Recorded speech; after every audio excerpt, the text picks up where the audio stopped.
बाज, अरे इसे तुमने क्यों छुआ? क्या तुम्हें इतना ही पता नहीं है कि ये पायल के साथ माही पूजा की सामग्री है और ऐसी पूजा की सामग्री को बाज औरत के छूने से अपशगुन होता है। तुमने तो ये नहीं सोच रही हो कि तुम हे बच्चे नहीं हुए तो तुम्हारी नंद को भी नहीं होना चाहिए। कहीं ऐसा तो नहीं कि नंद की खुशी तुमसे देखी नहीं जा रही है। मम्मी जी, मैं किसी तरह अपने आप को आंसू रोककर शिल्पा इतना ही कर बोल पाई थी। इतने पायल जो उसकी ननद कम सहेली ज्यादा थी। वो बोल उठी, भाभी आपसे मुझे ऐसी उम्मीद नहीं थी। आपने तो खुश होना चाहिए था कि मैं माँ बनने वाली हूँ, उल्टे आप अपशगुन करने लगी। उसने से आशावादी नजर से अपने पति की पंकज की ओर देखा। उसे लगा कि पंकज तो मुझे बहुत प्यार करता है, वैसे भी हमारी लव मैरिज हुई थी, वो जरूर मेरी ओर कुछ बोलेगा। लेकिन पंकज ने उल्टा शिल्पा को ही कहा, तुम तो पायल को अपनी बहन मानती हो ना, फिर तुमने पायल के साथ ऐसा क्यों कर सकती हो? कोई भी महिला सास नंद के ताने एक बार सहन कर सकती है, लेकिन यदि उसका पति जिस और उसने अपना सब कुछ निछावर कर दिया, जिसके साथ 7 जन्मों के साथ निभाने की कस्में खाई, यदि वो ऐसे ताने मारे तो शिल्पा रोते रोते चुपचाप किचन में चली काम करने लगी। बांझ होने के नाते से पूजा सामग्री को तो हाथ नहीं लगा सकती, लेकिन एक घर की बहू होने के नाते से घर के सारे काम पूरी जिम्मेदारी से साथ पूरा करने थे। चाहे मन का अंदर ही अंदर कितना भी रो रही थी, वो सोचने लगी कि माँ नहीं बन सकती तो इसमें क्या मेरी गलती है? माँ बनना या न बनना क्या नारी की खुद में है। उसे अचानक इस बात की हो रहा था कि इतने पढ़े लिखे परिवार लोगों को भी इतने महसूस होते थे। क्या एक सासू माँ एक विद्यालय में पढ़ाती थी, नर्स ये थी। पंकज इंजीनियर इतने पढ़ लिखे होने के बावजूद भी धनुषी सोच के पूजा सामग्री के छूने से मात्र अपशगुन हो जाएगा।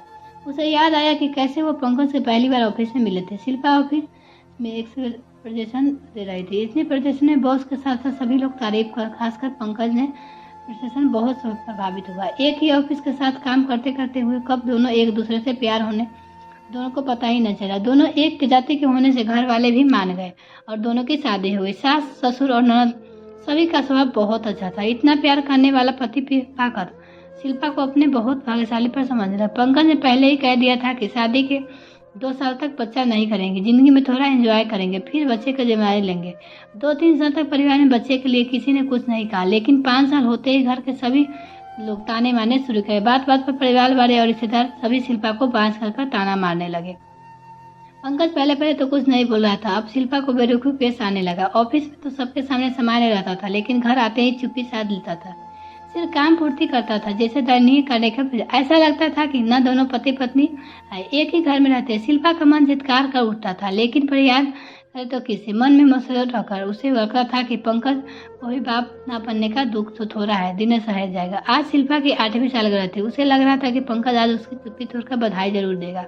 उसने पंकज के पसंदीदा नाश्ता बनाया। नाश्ता में क्रॉकरी नाश्ता, लेकिन पंकज को चुपचाप नाश्ता बिना एक शब्द बोले ऑफिस के लिए निकल गया। शिल्पा की तबीयत का बहाना करके ऑफिस से छुट्टी ले ली थी ताकि डिनर बना सके। बहुत अच्छे से सजाकर पंकज को सरप्राइज देना चाहती थी। पंकज ने एक बार भी नहीं पूछा, तुमने ऑफिस से छुट्टी क्यों ली? तुम्हारी सचमुच में तबीयत खराब है? शिल्पा ने डिनर में पालक पनीर, लौकी, कोफ्ते, बहुत सी चीजें बनाई थी। बेडरूम को फुलौने बुधगया से आदि से सजाया था। खुद पंकज को पसंद के हरे रंग की साड़ी पहनकर अच्छे से तैयार होकर उसे पूरी आशा थी कि आज पंकज जरूर उसे चुप्पी तोड़कर मुझे से बात करेगा। मैं उसे बच्चा गोद लेने के लिए मना लूंगी। शाम को जब पंकज घर आया तो उसने शिल्पा की ओर नजर उठाकर भी नहीं देखा। उसने सोचा शायद बेडरूम में जाकर फिर विश करेगा। बेडरूम की इतनी सजावट देखकर वो पंकज चुप रहा था। उसकी रोज का रूटीन मोबाइल और वो उसने पहल करते हुए सालगिरह के बहुत बहुत बधाई हो पंकज। फिर पंकज चुप। अब शिल्पा का धैर्य जवाब देने लगा। पंकज ने आपसे कुछ कह रही हो क्या? हमारे शादी का सालगिरह है, क्या तुम्हें वो भूल गए? वो मनुष्य दिन मैं कैसे भूल सकता है? इसी दिन एक बाज औरत से मेरे गले पड़ी थी। हम अब एक बच्चे को भी गोद ले सकते हैं ना? किसी तरह के अपने आप पर काबू करके शिल्पा ने कहा। इस विषय पर हमारी कई बार बहस हो चुकी है। मैंने कितनी बार कहा है कि मैं किसी और के खून नहीं अपना सकता। मुझे और मम्मी को मेरा अपना बच्चा चाहिए, जो तुम नहीं दे पा रहे हो। खैर, आज भी हमारी शादी की सालगिरह है, इसीलिए तुम्हें एक अनोखा गिफ्ट लाया हूँ। अनोखा गिफ्ट क्या? शिल्पा सोचने लगी कि व्यक्ति मुझे लगातार खड़ी खोटी सुना रहा, वो व्यक्ति मेरे लिए कौन सा गिफ्ट लाया होगा। उत्सुक होकर लिफाफा खोला तो उसमें तलाक के कागज थे। शिल्पा ने विश्वास ही नहीं हो रहा था कि पंकज प्यार की बड़ी बड़ी डिंगे हाँकता था, उस अहम और प्रसिद्ध साथ देने की बात करता था। वो एक बच्चा के लिए तलाक दे रहा है। शिल्पा की आंखों के सामने अंधेरा छाने लगा, लेकिन जल्द ही उसने अपने आप पर काबू करके रख के तुरंत तलाक के कागज पर हस्ताक्षर कर दिया, क्योंकि जिस व्यक्ति का दिल उसके लिए रत्ती भर भी प्यार नहीं बचा था, उस व्यक्ति के साथ रहने से क्या फायदा। दूसरे दिन शिल्पा ने वो घर छोड़कर दिया। पंकज के उसी मन की मुरादा मिल गई। थोड़े दिन बाद ही कोशिश करके शिल्पा ने अपना ट्रांसफर कंपनी के दूसरी शाखा में करवा लिया, क्योंकि अब पंकज के साथ एक ही ऑफिस में काम करने से वो काली अतीत को याद नहीं करना चाहती थी। तलाक के 1 महीने बाद ही पंकज की दूसरी शादी कर ली। साल भर में ही पंकज का बेटा होने की खबर मिली शिल्पा को। शिल्पा ने नीचा दिखाने के लिए पंकज ने बेटा होने की खुशी में जो पार्टी रखी थी उसमें शिल्पा को भी निमंत्रण दिया था। वो गर्व से शिल्पा को अपना बेटा दिखाना चाहता था। पार्टी में पंकज ने कहा कि देख, तुमने तलाक लेने से मेरा निर्णय सही था ना, मैं बाप बन गया। पापा बनने से की बहुत बहुत बधाई हो पंकज। शिल्पा ने सामान्य रहते हुए जवाब देकर उसे एक लिफाफा दिया। तो कहा, पापा बनने की खुशी में मेरी ओर से एक अनोखा गिफ्ट। अनोखा गिफ्ट, यह सब सुनकर उसको झटका रहा, क्योंकि सालगिरह पर अनोखा गिफ्ट कहकर पंकज ने शिल्पा को तलाक के कागज दिए थे। आज शिल्पा उसे एक अनोखा गिफ्ट दे सकती है, ये सोचते हुए लिखावा खोला। जैसे लिखावा खोला उसने पढ़ा, पैरों तले जमीन खिसक गई। उसने खुद का कंट्रोल छूटने लगा। दिसंबर की कड़ाके ठंड में वो पसीने से भीग गया था। वो पंकज की मेडिकल रिपोर्ट थी जिसमें लिखा था कि पंकज कभी भी बाप नहीं बन सकता। पंकज अपनी पत्नी की ओर देख रहा था, उसकी नजरें झुक रही थी। मामला साफ कर दिया, पंकज अब फैसला आपको करना है कि आपको बच्चा को किसी खून के अपनाते हैं नहीं। इतना कहकर वो बिना खाए शिल्पा वहाँ से चली गई। दूसरे दिन पंकज उसकी माँ दोनों शिल्पा के घर आए। दोनों अपने आप को बहुत शर्मिंदगी महसूस कर रहे थे, बात कर रहे थे।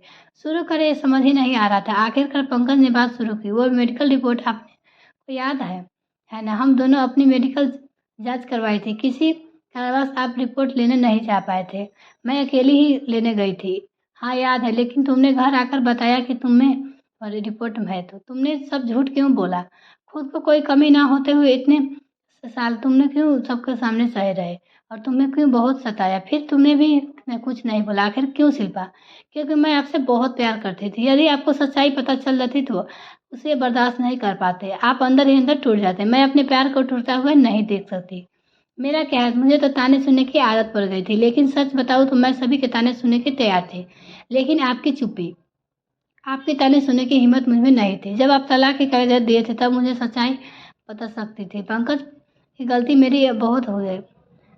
इस बात पर विश्वास ही नहीं हुआ कि मुझे जब तलाक के कागजात दिए तो मेरा ही विश्वास टूट गया। जब आप मुझे प्यार ही नहीं करते तो आपके साथ रहने से कोई मतलब नहीं था। इसलिए मैं तुरंत उन कागजात पर हस्ताक्षर कर दिए थे। बहू, हमने बहुत बड़ी गलती हो गई। प्लीज हम सबको माफ कर दो और हमारे साथ अपने घर चलो, शिल्पा की सास ने कहा। शिल्पा, प्लीज मुझे माफ कर दो, पुरानी बातों को भूल जाओ, चलो हम फिर से जिंदगी की नई शुरुआत करते हैं, पंकज ने कहा। बात साफ करने या कराने की नहीं है, बात आसमान की है। अब ये संभव नहीं हो सकता। मैं वापस उस घर में कदम नहीं रखूंगा। ऐसे ही अगले महीने मेरी शादी है। मैंने तो अनोखा गिफ्ट आपको सिर्फ इसलिए दिया था कि ताकि देख सकूं कि आप दोनों माँ बेटे किसी दूसरे की खुद को अपनाते हो या नहीं। मिलते हैं नेक्स्ट वीडियो में, तब तक के लिए bye. Thanks for watching this video.